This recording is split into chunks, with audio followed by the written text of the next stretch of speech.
Hello friends, welcome to சீஜாஸ் kitchen.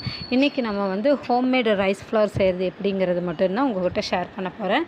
இப்போ நமக்கு ரேஷன் கடையில் கிடைக்கிற பச்சரிசி கிடைச்சாலே போதும். நம்ம அழகாக சூப்பராக நம்ம வீட்டுக்கு தேவையான ரைஸ் ஃப்ளவர் நாமளே செஞ்சுக்கலாம். இப்போ ஃபஸ்ட்டு வந்து 2 கப் பச்சரிசி எடுத்திருக்கேன். இது வந்து அளவில் பார்த்திங்கன்னா ஒரு 500 கிராம் இருக்கும். நீங்கள் வந்து அதை எடுத்து நல்லா அலசணுங்க. நல்லா திருகி அலசிக்கோங்க. ஏன்னு கேட்டிங்கன்னா இது வந்து ரேஷன் கடையிலேருந்து வருது இல்லையா, அதனால் நமக்கு அப்படி தான் இருக்கும். ஸோ நல்லா அதோட டஸ்ட்டு போகிற அளவுக்கு நல்லா அலசிக்கோங்க. அலசி ஒரு 5-6 டைம் நல்லா தண்ணி களைஞ்சி அந்த தண்ணியை வீண் பண்ணாதீங்க. அதை வந்து நம்ம செடிகளுக்கெல்லாம் ஊற்றலாம். இந்த அளவுக்கு நல்லா உள்ளே இருக்கிற அந்த கல் குருணையெல்லாம் இல்லாமல் இது பண்ணிக்கணும். இதை வந்து ஒரு நல்ல தண்ணி ஊற்றி ஒரு 3 மணி நேரம் நல்லா ஊற வச்சுருங்க. ஊற வச்ச பிறகு தான் நம்ம வந்து மாவு ரெடி பண்ண முடியும். அப்புறம் நாம் வந்து ஒரு ஹெல்த் விஷயம் எடுக்கிறோன்னா நாம் முடிஞ்ச அளவுக்கு நம்ம எல்லாத்தையுமே வந்து வீட்டில் ட்ரை பண்ணுறதுக்கு பார்க்கணும். இப்போ இது வந்து ஒரு 3 மணி நேரம் நல்லா இருக்கட்டும். அப்போ தான் நம்ம வந்து கரெக்டாக அதை வந்து ஃபாலோ பண்ண முடியும். இப்போ 3 மணி நேரத்துக்கு முடிஞ்சிச்சு. 3 மணி நேரம் பக்கம் ஊற வச்சிட்டேன். நல்லா ஊறியிருக்க அரிசி பாருங்கள். இப்போது நான் இதை நல்லா வடிகட்டிட்டு இதை வந்து வீட்டுக்குள்ளேயே காய போட்டுக்கிறேன்.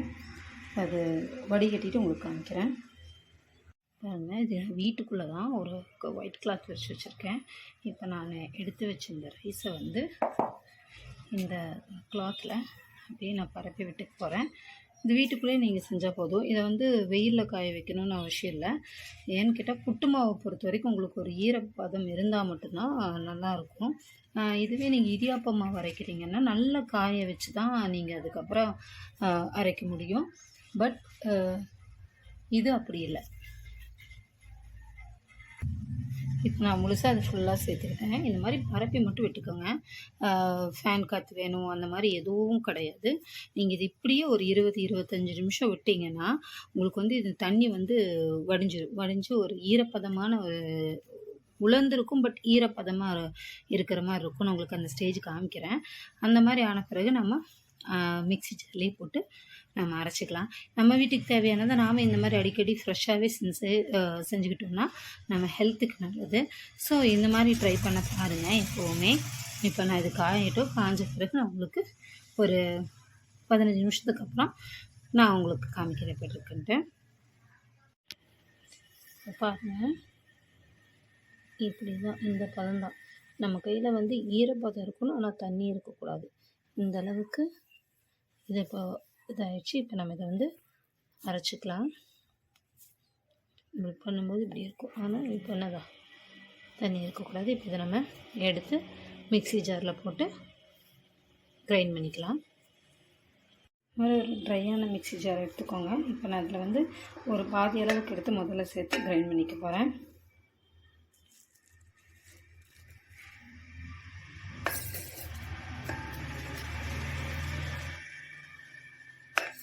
சேர்த்துட்டு கிரைண்ட் பண்ணிவிட்டு காமிக்கிறேன். இப்போ பாதி அளவு நான் சேர்த்துக்கிட்டேன். மீதி நான் இங்கே வச்சுருக்கேன். இப்போ இந்த பாதியை நான் வந்து கிரைண்ட் பண்ணிட்டு வரேன். எந்த பக்குவங்கிறது நான் உங்களுக்கு காமிக்கிறேன். பாருங்கள், இதோட பக்குவம் இந்த மாதிரி இருக்கணும். இப்போ இந்த மாவையை நம்ம இப்படி பிடிச்சோன்னா பாருங்கள் எப்படி கிடைக்குது பார்த்திங்களா.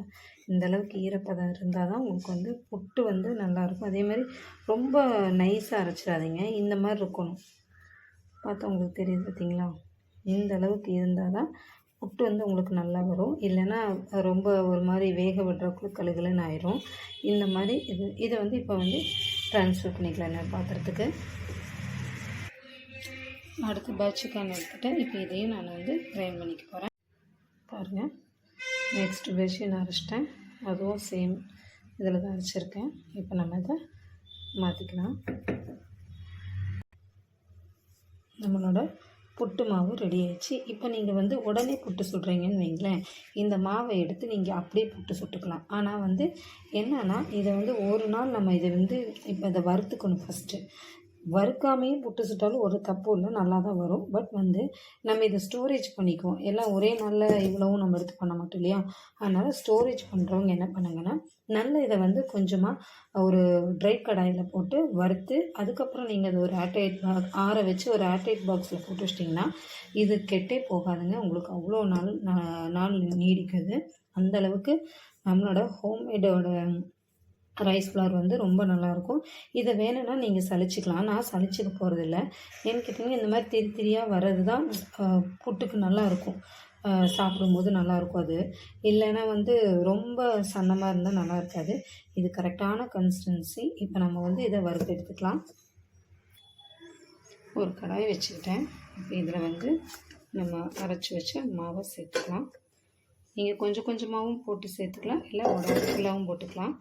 நல்ல ஸ்லோ ஃப்ளேமில் வச்சுட்டு இதை வந்து நல்ல மெதுவாக இந்த மாதிரி கிளறி விடணும். கை விடாமல் நல்லா நீட்டாக எல்லா பக்கமும் இந்த மாவு வறுபடுற அளவுக்கு நீங்கள் கிளறி விட்டுக்கோங்க.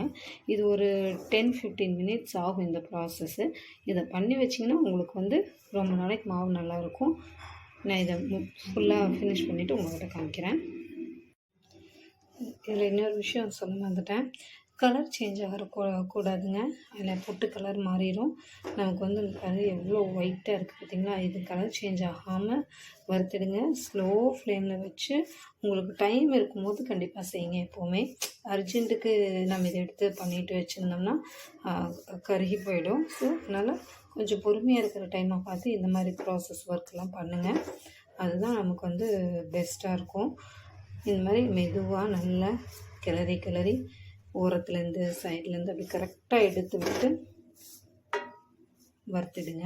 இதெல்லாம் நான் எங்கள் சின்ன பிள்ளையில தான் எங்கள் அம்மா பண்ணி பார்த்துருக்கோம். இப்போ யாரும் அவ்வளோ சீக்கிரத்தில் ரெடிமேட் மாவு வாங்கி டக்குன்னு போட்டு சொல்லுங்க. நானும் அப்படி தான் பண்ணுவேன். நமக்கு வந்து டைம் இருக்கும்போது இந்த மாதிரி விஷயங்களெல்லாம் பண்ணி வச்சிட்டோம்னா நம்மளோட ஹெல்த் தானே இல்லையா? இப்போ எல்லாத்துலேயும் கலப்படமெல்லாம் வந்துச்சு. ஸோ நம்ம கொஞ்சம் கவனமாக நம்ம பிள்ளைங்களுக்காகவும் நமக்காகவும் பண்ணி தான் ஆகணும். அழகா அப்படியே கிளறி விடுங்க. மாவு உங்களுக்கு எப்படி ஆகணும்னா, இப்போ நம்ம மாவு பிடிச்சப்போ உங்களுக்கு இப்படி உருண்டை பிடிச்சது இல்லைங்களா? இது பிடிக்க வராது.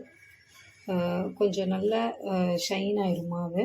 அந்தளவுக்கு ஆகும். இப்போ லைட் சூடு இருக்குது. இன்னும் வறுக்கணும். நான் வறுத்துட்டு உங்கள்கிட்ட காமிக்கிறேன். இப்போ நம்ம இந்த மாதிரி ஒரு ட்ரை பிளேட் எடுத்துக்கோங்க. தண்ணி இல்லாமல் பார்த்துக்கோங்க. அதில் வந்து இப்போ நம்ம ரெடி பண்ணலையே அந்த மாவை வந்து இதில் ஆற விடலாம். பாருங்கள், இந்த மாதிரி நல்லா ஆற விட்டுட்டு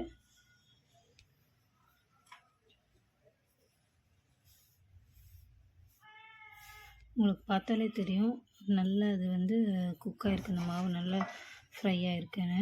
இப்படி தான் ஃப்ரை ஆகணும். பட் கலர் மட்டும் சேஞ்ச் ஆகிடாமல் பார்த்துக்கோங்க. இப்போ இது கொஞ்சம் நேரத்துக்கு அப்புறம் நம்ம எடுத்து ஏர்டைட் பாக்ஸில் வச்சு மூடி வச்சுட்டு வெளியே வச்சு நீங்கள் யூஸ் பண்ணிங்கனாலே உங்களுக்கு கிட்டத்தட்ட 1 வருஷம் வரைக்கும் கேடு வராது. அந்தளவுக்கு நல்லாயிருக்கும். பாருங்கள், கண்டிப்பாக செய்யுங்க.